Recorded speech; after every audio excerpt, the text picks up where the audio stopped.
Eu quero te fazer uma pergunta antes de começarmos. E quero que você responda com sinceridade, mesmo que seja só para você, em silêncio, sem precisar dizer em voz alta a ninguém. Quando foi a última vez que você terminou um dia inteiro? Cumpriu tudo o que precisava cumprir, ninguém reclamou de nada, nenhuma cobrança chegou de fora, e mesmo assim, na hora de fechar os olhos para dormir, alguma coisa dentro de você sussurrou: podia ter feito mais. Aposto que não foi há muito tempo. Talvez tenha sido ontem. Talvez seja hoje, agora mesmo. Enquanto você escuta isso, fazendo outra coisa, lavando louça, dirigindo, tentando relaxar antes de dormir. E o detalhe que eu acho mais importante de tudo isso é exatamente esse: ninguém cobrou. O chefe não mandou mensagem fora do horário. A família não comentou nada. As redes sociais estavam fechadas. Você estava praticamente só com seus próprios pensamentos. E ainda assim, a pressão estava lá. Ela não veio de fora. Ela já estava dentro, esperando uma brecha de silêncio para aparecer. A gente cresce acreditando numa explicação simples para esse peso. A pressão vem do mundo. Vem do trabalho, vem da família, vem da sociedade, vem das comparações, vem das contas no fim do mês, vem das expectativas dos outros. E isso é verdade, em parte. O mundo real pressiona sim, e seria desonesto da minha parte te dizer que não. Mas se você parar por um instante e tirar mentalmente todas essas fontes externas, se você imaginar um dia em que absolutamente ninguém espera nada de você, ninguém vai te avaliar, ninguém vai te comparar com nada, alguma coisa ainda fica. Um resíduo, uma vozinha baixa, no fundo do peito. Uma tensão no corpo que não tem endereço, não tem remetente, mas está lá, ativa, vigilante, cobrando. Talvez você já tenha sentido isso de férias. Aquele dia em que finalmente não tinha nada marcado, nenhuma obrigação, e ainda assim você passou boa parte do tempo tentando descobrir o que deveria estar fazendo com aquele tempo livre. Como se até o descanso precisasse de uma justificativa, de um propósito, de um resultado. É sobre essa parte que eu quero conversar com você hoje. Não sobre a pressão que o mundo te dá. Essa, em algum nível, você já conhece bem, já aprendeu a nomear. Talvez até já tenha discutido em terapia, com amigos ou simplesmente sozinho, à noite, tentando entender por que está tão cansado. Eu quero falar sobre a outra pressão, a que você aprendeu, em algum momento da sua história, a dar a si mesmo, e que hoje roda sozinha, como um motor que ninguém mais precisa ligar, mas que também ninguém parece saber muito bem como desligar. Eu queria te convidar a fazer um percurso comigo com calma, sem pressa de chegar numa conclusão fechada. Não é para você concordar com tudo o que eu vou dizer, nem é para se identificar com cada palavra igualzinho. É para você ir prestando atenção em quais partes ressoam em você e quais não ressoam tanto. Esse reconhecimento por si só, sem nenhuma técnica, sem nenhum exercício, já é um tipo de trabalho, talvez o mais importante de todos, porque é o que vem antes de qualquer mudança real. Então, vamos começar.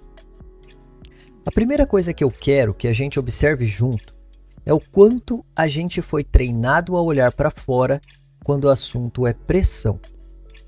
Pergunte para qualquer pessoa por que ela está estressada, e a resposta quase sempre vem em forma de lista. Trabalho demais, prazo curto, chefe exigente, conta atrasada, filho para cuidar, casa para organizar, comparação nas redes sociais. Tudo isso é real. Eu não estou aqui para te dizer que o mundo é gentil e que a pressão é só uma invenção da sua cabeça. O mundo cobra mesmo. Os sistemas em que a gente vive, de trabalho, de produtividade, de consumo, de aparência, cobram mesmo. E cobram de um jeito cada vez mais difícil de sustentar. principalmente numa época em que estar sempre disponível, sempre atualizado, sempre produtivo, virou quase uma exigência silenciosa de existir socialmente. Mas presta atenção numa coisa curiosa.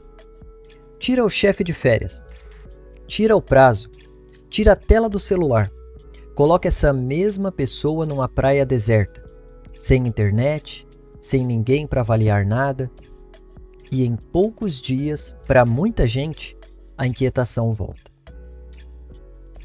O corpo começa a pedir alguma tarefa, a mente começa a fabricar alguma cobrança, do nada. Eu devia estar aproveitando melhor esse descanso. Eu devia estar lendo aquele livro que prometi para mim mesmo. Esse tempo parado é tempo perdido. Eu podia estar adiantando alguma coisa. Esse é o primeiro sinal de que existe uma parte da pressão que não mora no mundo, mora em você. E o problema de não saber disso é que a gente passa a vida inteira tentando resolver a pressão removendo coisas de fora, trocando de emprego, mudando de cidade, terminando relacionamentos, cortando pessoas, comprando coisas novas, recomeçando do zero. Na esperança de que, ao mudar o cenário, o peso vai embora junto.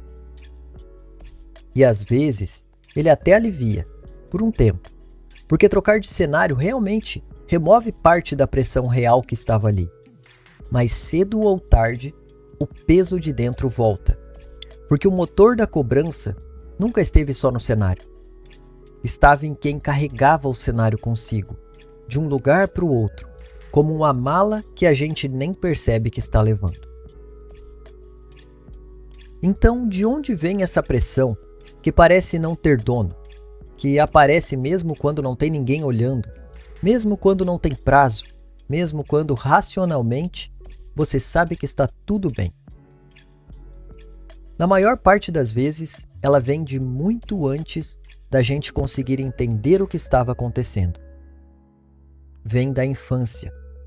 E eu não digo isso para colocar culpa em ninguém, nem nos seus pais, nem em você, nem em ninguém da sua história.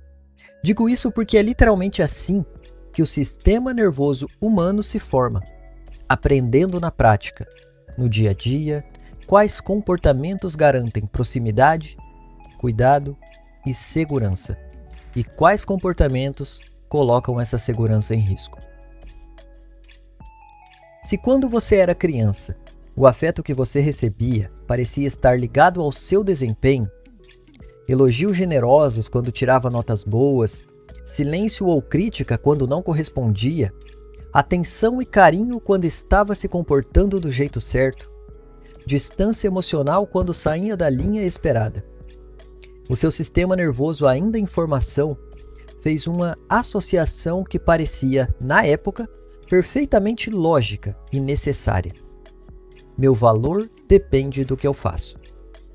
Meu lugar no mundo precisa ser conquistado, repetidamente, porque ele não é garantido só por eu existir, do jeito que sou, sem precisar provar nada.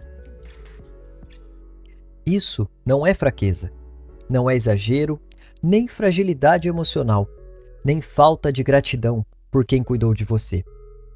É adaptação, no sentido mais literal da palavra. Uma criança pequena depende inteiramente dos adultos ao redor para sobreviver. Então, qualquer estratégia que aumente as chances de aprovação e cuidado vai ser aprendida e fixada com muita força, porque, biologicamente falando, isso é uma questão de sobrevivência, não de escolha. O problema é que esse aprendizado não vem com prazo de validade. Ele não tem um aviso escrito dizendo: essa estratégia foi útil até os 10 anos de idade. Depois disso, pode ser descartada com segurança. Ele simplesmente continua rodando, em silêncio, décadas depois, mesmo quando você já não precisa mais provar absolutamente nada para ninguém para ter direito de existir e de ser cuidado. E é exatamente por isso que você pode estar com 30, 40, 50 anos, morando sozinho ou com a sua própria família, sem ninguém te avaliando em tempo real, e ainda assim sentir aquela cobrança antiga toda vez que você para. Porque em algum momento e em algum nível mais primitivo, mais automático, parar ainda é interpretado pelo seu corpo como risco. Não risco de vida no sentido literal e imediato, mas risco de perder valor, de perder lugar, de deixar de merecer cuidado e atenção, mesmo que na vida adulta isso já não funcione daquele jeito. Eu queria te convidar a fazer um exercício simples enquanto eu falo isso. Na próxima vez que aquela voz de cobrança aparecer na sua cabeça, aquela que diz, você devia estar fazendo mais, isso não é suficiente, você está sendo preguiçoso, relaxado demais.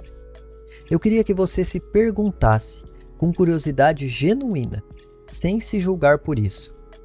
Essa voz fala comigo do jeito que eu falaria com alguém que eu amo de verdade? Para grande parte das pessoas, a resposta é não.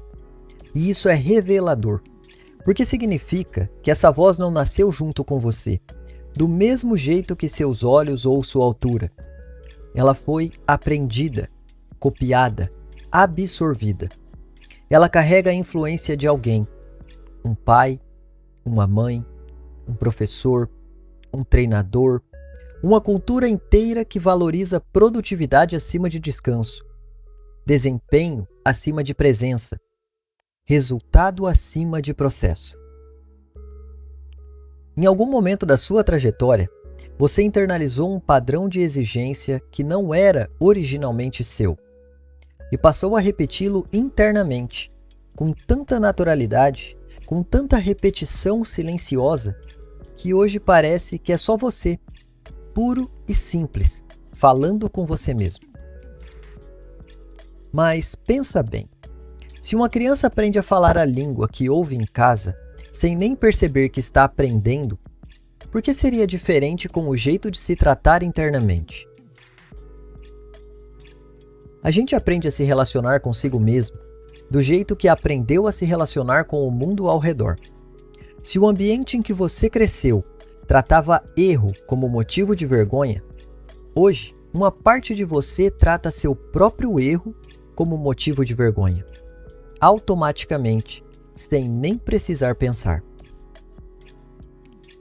Se o ambiente tratava descanso como sinônimo de vagabundagem ou de estar perdendo tempo, hoje uma parte de você trata seu próprio descanso como vagabundagem, mesmo que racionalmente, conscientemente, você saiba que não é assim, que descanso é necessidade biológica, não falha de caráter.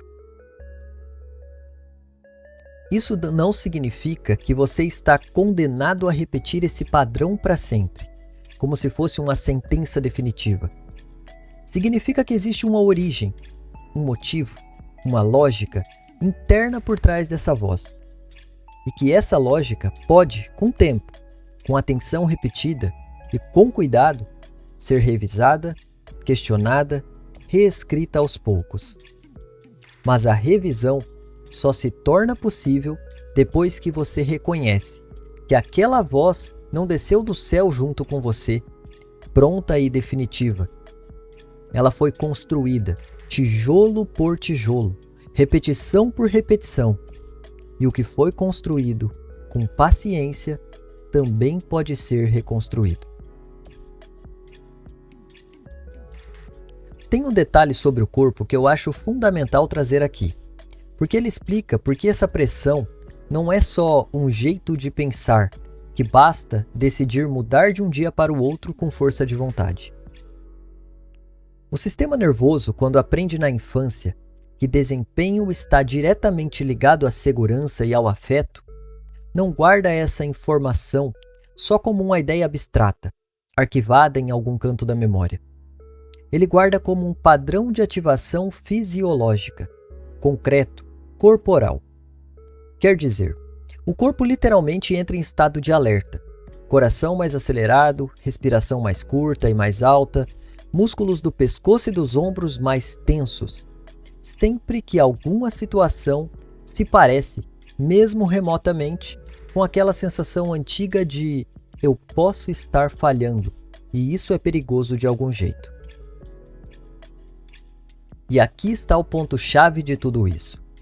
O corpo não distingue muito bem entre o perigo de antes e o perigo de agora. Para ele, a sensação de não estou fazendo o suficiente é tratada quase do mesmo jeito que seria tratada uma ameaça real, concreta, física, imediata. É por isso que parar para descansar, para muita gente, não é tranquilizador. É, na verdade, desconfortável, quase insuportável depois de alguns minutos. O corpo associa a quietude com risco, porque na história de quem aprendeu esse padrão, a quietude era justamente o momento em que a cobrança, a crítica ou a desaprovação apareciam com mais força. Então você pode estar exausto, precisando genuinamente de descanso, com o corpo todo pedindo pausa, e mesmo assim sentir uma inquietação que te empurra de volta para alguma tarefa, qualquer tarefa, só para não ficar parado, só para não sentir esse desconforto de estar simplesmente existindo, sem produzir nada. Isso não é falta de disciplina nem fraqueza. É o seu sistema nervoso fazendo exatamente o que aprendeu a fazer ao longo de anos. Manter você em estado de produção constante, porque em algum momento da sua história, produção era sinônimo direto de segurança e de afeto recebido. Reconhecer isso muda completamente a forma como você pode olhar para a própria inquietação. Ela deixa de ser, na sua cabeça, um defeito de caráter, uma prova de que você é naturalmente ansioso ou incapaz de relaxar, e passa a ser um padrão aprendido, com uma lógica interna compreensível que pode, com o tempo, ser entendido e gentilmente, devagar, recalibrado, sem pressa, sem cobrança nova em cima de cobrança antiga.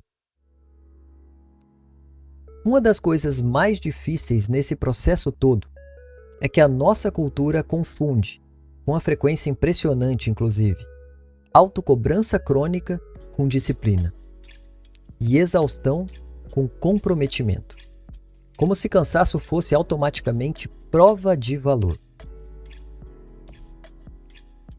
A gente vive rodeado de discursos que glorificam o cansaço como evidência de mérito. Quem não trabalha enquanto os outros descansam, não vai colher o que os outros vão colher. Descanso é para quem já produziu o suficiente, então mereça primeiro. Esses discursos encontram, em quem já carrega uma pressão interna antiga, terreno extremamente fértil, porque essa pessoa não precisa ser convencida de que precisa se cobrar mais. Uma parte dela já faz isso, automaticamente, sozinha, há anos, sem precisar de incentivo externo. O discurso de fora só dá um verniz de virtude, de propósito, para um padrão que, na verdade, já estava desgastando essa pessoa por dentro havia muito tempo. Tem um jeito relativamente simples de diferenciar motivação saudável de autocobrança crônica. E eu acho importante trazer isso com clareza. Motivação saudável, depois de alcançar o que queria, produz algum nível de satisfação genuína, ainda que temporária, ainda que pequena. Autocobrança crônica não funciona assim. Ela conclui uma tarefa e antes mesmo de sentir o alívio, antes mesmo de respirar com calma, já está apontando automaticamente para a próxima exigência. Tá, terminei isso, mas e aquilo? E aquilo outro que ainda não comecei?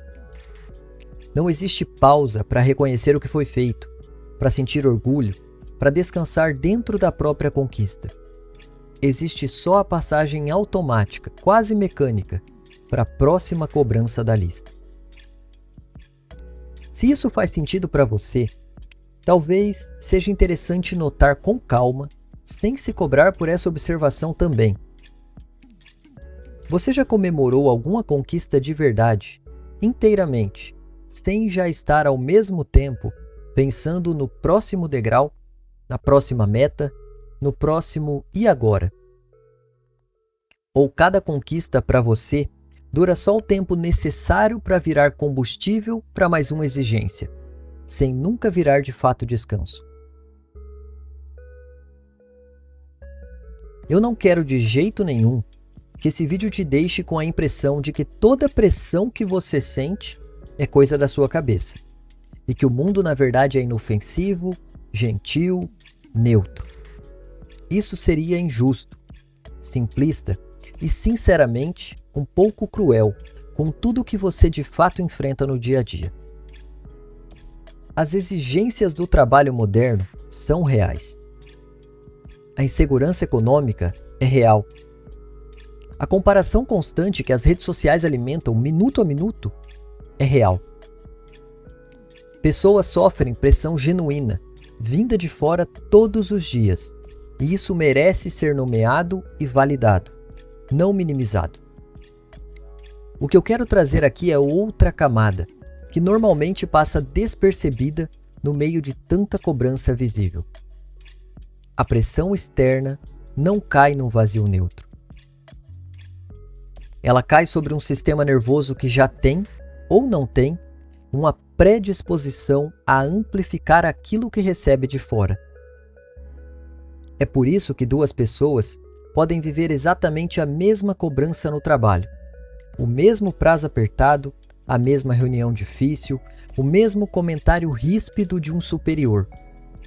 E uma sair dali abalada por dias inteiros, revivendo a cena, enquanto a outra sente o desconforto natural do momento e segue adiante, sem carregar aquilo para casa, para o fim de semana, para o momento de sono.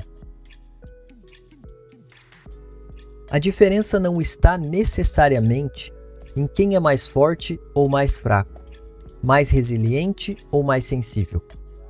Está em quanto da história de cada uma já vinha carregada de exigência interna antes mesmo daquele prazo específico existir.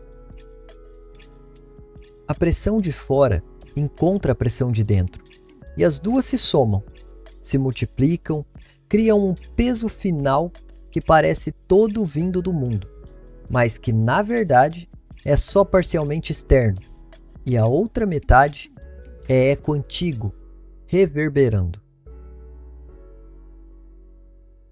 E reconhecer essa camada não é uma forma de tirar a responsabilidade do mundo, nem de culpar a vítima de uma situação injusta. É, na verdade, uma forma de devolver para você uma parte do controle que até agora parecia estar inteiramente fora do seu alcance. Você talvez não consiga mudar o seu chefe, o seu prazo, a sua conta no fim do mês, amanhã de manhã, de um jeito mágico. Mas a parte da pressão que é eco antigo, essa, com tempo, atenção e cuidado consistente, pode ser trabalhada, suavizada e reduzida. Eu não quero trazer aqui um excesso de termos técnicos, porque o objetivo desse canal nunca foi te impressionar com o vocabulário, e sim te ajudar a entender melhor o que se passa dentro de você. Mas existe um conceito que ajuda muito a organizar tudo o que eu falei até agora, e eu acho que vale a pena nomear, mesmo que de um jeito simples. O sistema nervoso humano tem basicamente dois grandes modos de funcionamento. Um modo de segurança, em que o corpo consegue descansar, digerir, se conectar com outras pessoas, sentir prazer com calma. E um modo de alerta, em que o corpo se prepara para lidar com ameaça, seja ela física ou simbólica. Quando uma pessoa cresce associando desempenho com segurança, o modo de alerta passa a ser ativado não só diante de perigos reais, mas diante de qualquer sinal que pareça, ainda que remotamente, com "estou falhando" ou "não estou sendo o suficiente". E o problema é que esse modo de alerta, depois de ativado repetidas vezes ao longo de anos, deixa de precisar de um motivo grande para se ligar. Ele passa a ser o estado padrão, a configuração de fábrica, mesmo sem nenhuma ameaça concreta no momento presente. É por isso que tanta gente descreve a própria vida como uma sucessão de apagar incêndios emocionais, mesmo quando, vista de fora, a vida dessa pessoa parece organizada, estável, até confortável. O incêndio não está necessariamente lá fora. Está no próprio sistema de alarme interno, que aprendeu a tocar com muita frequência, baseado numa programação antiga que já não corresponde, na maioria das vezes, à realidade presente. Esse estado de alerta constante não fica isolado, sozinho dentro de você. Ele se espalha para vários comportamentos que, à primeira vista, parecem não ter relação direta com pressão interna, mas que, olhando com mais atenção, são consequências diretas dela. Um deles é a comparação constante. Quando uma parte de você está sempre monitorando se está sendo o suficiente, é quase inevitável que essa mesma parte busque nos outros um parâmetro de comparação. Alguém que parece estar fazendo mais, melhor, mais rápido. As redes sociais, nesse cenário, não criam a insegurança do zero. Elas alimentam um sistema de comparação que já estava ligado, internamente, e que agora tem uma fonte praticamente infinita de material para alimentar a sensação de estou ficando para trás. Outro é o perfeccionismo, que muita gente confunde com excelência, mas que tem uma diferença essencial. Excelência busca fazer bem feito porque isso traz satisfação. Perfeccionismo busca fazer impecável porque o erro, ainda que pequeno, é sentido como ameaça à própria segurança emocional. Por isso o perfeccionista raramente sente orgulho do que termina. Ele sente principalmente alívio temporário, seguido rapidamente pela busca do próximo alvo a ser atingido sem falhas. E por fim, existe essa sensação difusa, quase impossível de explicar para quem nunca sentiu, de nunca chegar a lugar nenhum, mesmo acumulando conquistas reais, visíveis, reconhecidas por outras pessoas. É como correr numa esteira. O cenário muda, o esforço é real, o cansaço é real, mas a sensação de destino alcançado nunca vem, porque o objetivo de fundo nunca foi, de fato, alcançar algo específico. Foi, sem que a pessoa percebesse, aliviar uma pressão interna que não se resolve com conquistas externas, porque ela não nasceu de uma falta externa.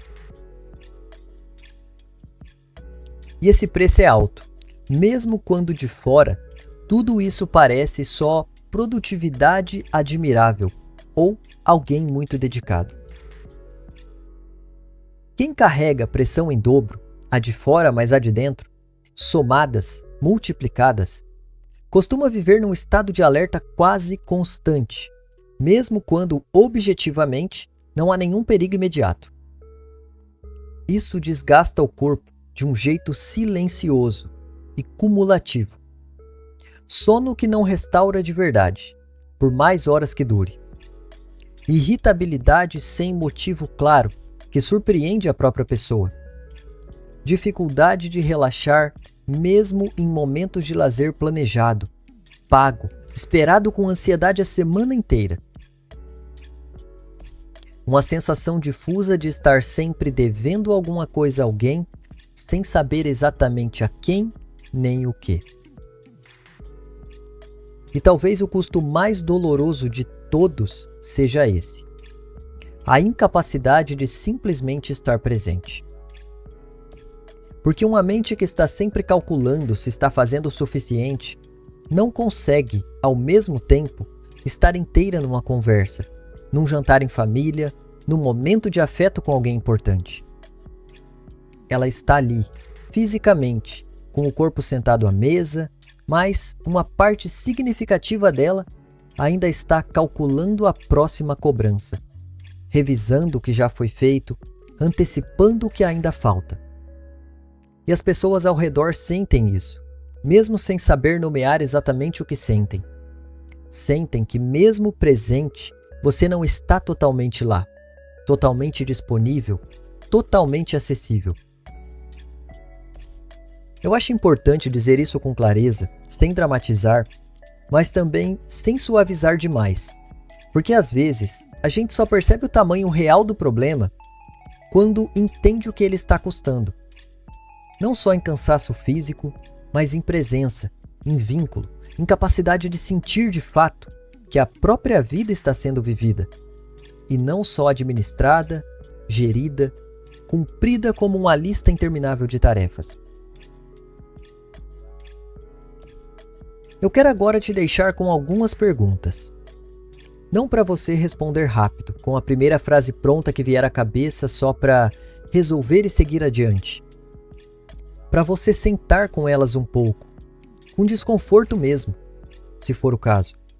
Porque algumas dessas perguntas não foram pensadas para serem confortáveis.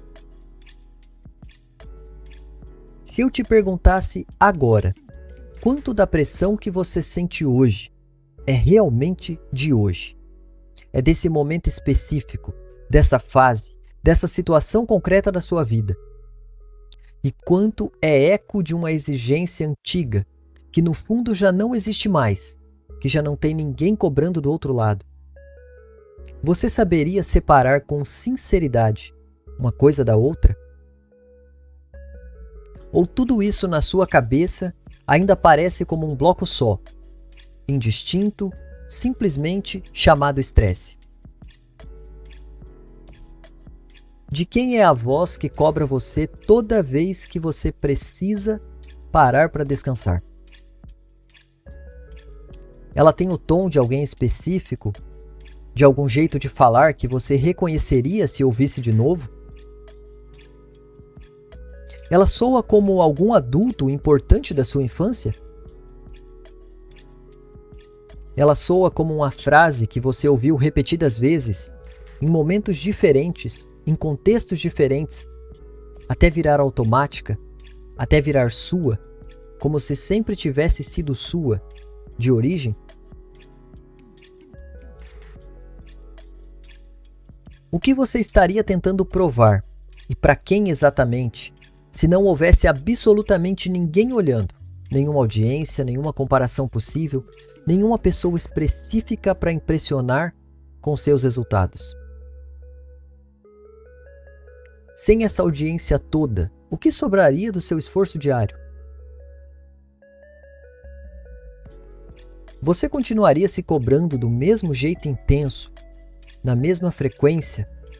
Ou parte significativa dessa cobrança só existe porque, em algum nível ainda mais ativo, você está tentando garantir a aprovação de alguém que talvez nem esteja mais por perto, ou nem exista mais do jeito que você guarda na memória?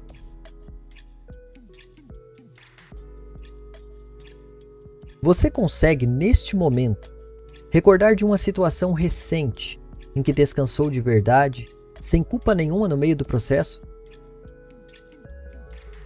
Se a resposta foi não, não consigo lembrar de nenhuma, o que isso te diz sobre o tamanho real dessa pressão interna, comparada ao tamanho que você costuma dar a ela quando descreve sua própria rotina para os outros? E talvez a pergunta mais desconfortável de todas, a que eu acho que merece o silêncio mais longo antes de qualquer tentativa de resposta. O que você tem medo que aconteça se parar de se cobrar por um único dia, sem ter merecido o descanso antes através da produtividade comprovada? Você tem medo de descobrir que sem a cobrança você se torna alguém pior, mais fraco, mais acomodado? Ou tem medo, na verdade, de descobrir o oposto, que talvez sempre tenha sido o suficiente, mesmo sem precisar provar absolutamente nada? E que isso significaria que todo esse esforço extra Esse tempo todo, essa exaustão acumulada, não precisava ter sido tão pesada assim durante tanto tempo. Eu não tenho a resposta certa para te entregar agora, prontinha, fechada. E sinceramente, eu acho que esse tipo de pergunta não foi feita para ser respondida rápida. Nem hoje, nem nessa sessão de escuta. Foi feita para incomodar um pouco, para ficar reverberando depois que o vídeo já tiver terminado. Talvez no meio de uma tarefa qualquer, sem nenhum aviso. Talvez bem na hora de você deitar a cabeça para dormir. Então, se alguma dessas perguntas incomodou você de verdade, mais do que as outras, é bem provável que ela tenha tocado em algo real, em algo que vale a pena olhar com mais atenção, sem pressa. Eu não vou te dizer que existe uma técnica de respiração de 5 minutos ou uma frase de afirmação repetida no espelho que vai desligar da noite por dia um padrão que talvez tenha décadas de repetição, construído camada sobre camada desde a sua infância. Seria desonesto da minha parte, e eu acho que você já ouviu promessas rápidas demais para confiar nessa agora vinda de mim. O que eu posso te oferecer é um começo bem mais modesto. E por isso mesmo, eu acredito, mais honesto e mais realista. A próxima vez que você notar aquela cobrança aparecendo, aquela voz dizendo que não foi suficiente, aquela inquietação que te empurra para mais uma tarefa mesmo exausto, mesmo sem necessidade real, eu quero que você, antes de obedecer automaticamente, do jeito que sempre obedeceu, fizesse só uma pausa pequena, de poucos segundos, e se perguntasse com a maior gentileza possível: essa exigência é minha de verdade, hoje, aqui, agora? Ou é uma exigência que eu aprendi a carregar, em algum momento que talvez eu nem lembre bem, e que continuo repetindo simplesmente por hábito, por costume, por não saber fazer diferente? Você não precisa responder certo. Você não precisa nem mesmo responder de verdade com palavras formadas. Você só precisa abrir esse pequeno intervalo entre a cobrança que chega e a obediência automática a ela. Esse intervalo, por menor que pareça, quase insignificante na primeira vez, é exatamente onde a mudança real começa a acontecer. Não porque você vai resolver tudo numa pausa de 3 segundos. Isso seria ingênuo. Mas porque com repetição, com prática gentil ao longo de semanas e meses, esse intervalo vai ensinando o seu sistema nervoso, pouco a pouco, que é possível notar a cobrança sem precisar correr atrás dela imediatamente, sem precisar provar nada na mesma hora. Esse processo é lento, não tem atalho, e eu prefiro te dizer isso com sinceridade total do que te vender uma solução rápida, que no fundo você já sabe que não existe. Mas é um processo possível, real, vivido por muitas pessoas antes de você. Semanas após semana, pausa após pausa, decisão pequena após decisão pequena. A balança interna vai mudando, devagar, sem pressa, do jeito que as coisas que realmente duram costumam mudar.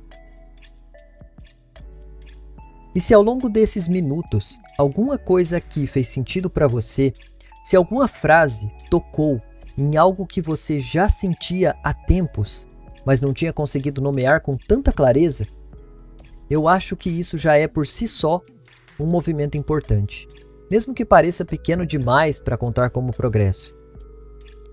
Reconhecer uma pressão que mora dentro e não só fora é o primeiro passo necessário para parar de tratá-la como se fosse simplesmente do jeito que as coisas são, inevitável, parte fixa do seu caráter. Talvez valha a pena hoje, antes de seguir para o resto do seu dia ou da sua noite, se permitir uma única coisa pequena, sem grande cerimônia. Terminar alguma tarefa, qualquer uma, e ficar parado ali por 30 segundos, só sentindo que ela acabou, antes de já correr para a próxima. Só isso, sem mais nada. Obrigado por ter ficado até aqui comigo, com atenção, com paciência para as perguntas difíceis e desafiadoras que eu te fiz. A gente continua uma outra conversa num próximo vídeo.